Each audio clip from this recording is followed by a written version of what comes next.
اور ایک بہتر آبجیکٹو یہ ہے کہ اس گروتھ کو سسٹینیبل لیولز پہ رکھیں، اور آپ دیکھیں گے جو آپ کے سامنے اکنامک ٹیم کے ڈیسیجنز آتے رہیں گے، دے ول بی گیئر ٹورڈز انشورنگ کہ یہ گروتھ سسٹینیبل رہے. یہی میں آپ کو لے کے جانا چاہ رہا تھا. سوال اب یہ ہے کہ کیا وہ اکانومی میں وہ جو اسٹرکچرل جو شارٹ کمنگس تھی یعنی ریفارمس تھی، ڈو یو سی کہ وہ اس لیول کے اوپر ہے کہ اب ہم وومن لاس والا سائیکل نہیں ہوگا اور سسٹینیبل نہیں رہے گا، اور وہ کدھر کون سی؟ ہمیں امید ہے کہ اسی سمت میں یہ کہانی چلے گی، اور آپ کے ملک کے جو پالیسی میکرز ہیں وہ اسی جدوجہد میں لگے رہیں گے کہ اس گروتھ کو نہ صرف سسٹینیبل رکھیں بلکہ جس طرح وزیر خزانہ نے بھی بار بار یہ بات دہرائی ہے اس کو انکلوسیو کریں، شمولیت کے ساتھ ہماری گروتھ کو بڑھائیں. آپ اگلا سوال لے لیں. کووڈ کے بعد کی صورتحال ہے پاکستان کی اکانومی میں، کسی لیول پہ کوئی اسٹڈی ہے کہ کس طرح پر کتنا امپیکٹ ہوا ہے ہماری معیشت میں اوورآل؟ دیکھیں یہ اسٹڈیز بین الاقوامی ادارے تو کرتے ہی ہیں. آئی ایم ایف ریگولرلی اس پہ اپڈیٹ ایک چھاپتا ہے اپنی ویب سائٹ پہ، ورلڈ بینک چھاپتا ہے.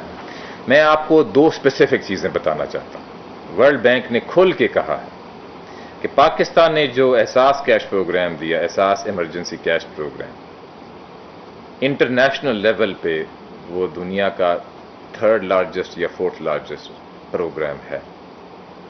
اور ہمیں اس سے بڑی خوشی ہونی چاہیے کہ ہم نے انٹرنیشنل لیول پہ یہ ریکگنیشن حاصل کی. باقی بہت سارے ملک ہیں جو ایسا کیش پروگرام نہیں لا سکے اتنی جلدی، اور آپ نے دیکھا کہ اس کو جس اچھے انداز میں ایکزیکیوٹ کیا گیا کہ اس میں جو پولیٹیکل کنسیڈریشنز ہو سکتی تھیں ان کو منیمائز کیا جائے، اور نیڈ کی بیسس پہ جس حد تک ہو سکتا ہے ٹیکنالوجی کی بیسس پہ اس کو ڈیزرونگ فیملیز کو دیا جائے. دوسرا نقطہ اسٹڈی کے لحاظ سے، اگر آپ باقی ملکوں کا ایکسپیرینس دیکھیں کووڈ میں کہ ان کے کووڈ کے کیسز کس رفتار سے بڑھے اور پھر کس رفتار سے کم ہوئے اور کتنی جلدی کم ہوئے، تو اگر آپ بڑی ایمرجنگ مارکیٹس کو دیکھیں جس میں آپ برازیل کو شامل کر لیں، انڈیا کو شامل کر لیں، آپ ارجنٹینا کو شامل کر لیں، تو آپ کو نظر آئے گا کہ پاکستان ان بہت ہی چند ممالک میں سے ہے جس نے بار بار کووڈ کی لہر پہ قابو پایا. 3 دفعہ تو ہم کووڈ کی لہر پہ قابو پا سکے ہیں اور وہ ایکسپیرینس آپ کے سامنے. اب انشاءاللہ 4تھی دفعہ بھی اس پہ قابو پائیں گے، اور اس میں ہم سب کو جو NCOC نے اچھا کردار ادا کیا ہے اس کو اپریشیٹ کرنا چاہیے، کیونکہ یہ بھی نمبرز آپ کے سامنے. اس میں 2 پہلو ہیں، نہ صرف یہ کہ اس لہر پہ قابو پایا، دوسرا یہ ہے کہ جب وہ لہر پیک پہ گئی تو ہمارے جو کیسز تھے پر ملین آف پیپل وہ کیسے کمپیئر کیے باقی ملکوں سے، کیونکہ وہ بھی ایک ریلیونٹ میٹرک ہے. آج یا جو موسٹ ریسنٹ فگرز میں نے دیکھے تھے شاید 2-3 ہفتے پرانے ہوں، اس میں ہمارے جو new cases per million of population were about 15 cases per million. دنیا میں یہ ایوریج چل رہی ہے تقریباً 60 کیسز کی جو میں نے لاسٹ فگرز دیکھے تھے، جس طرح کہ میں نے کہا یہ شاید 2-3 ہفتے پرانے ہوں. تو کہنے کی مراد یہ ہے کہ جو ہمارے لیول آف کیسز بھی جو ہیں per million of population they are also much less. اگر آپ کچھ جن ملکوں کی میں نے مثالیں دیں ان کی اگر آپ پیک دیکھیں تو ان کے کتنے کیسز تھے پر ملین آف پاپولیشن، کہیں آپ کو 100، کہیں آپ کو 200، کہیں آپ کو 300 cases per million of population ملیں. تو آپ کے سوال کا یہ 2 پہلو بڑے اہم ہیں کہ کووڈ کی سٹڈی پاکستان نے کیسے کووڈ پہ ایک اچھے انداز میں اپنی پرفارمنس دکھائی.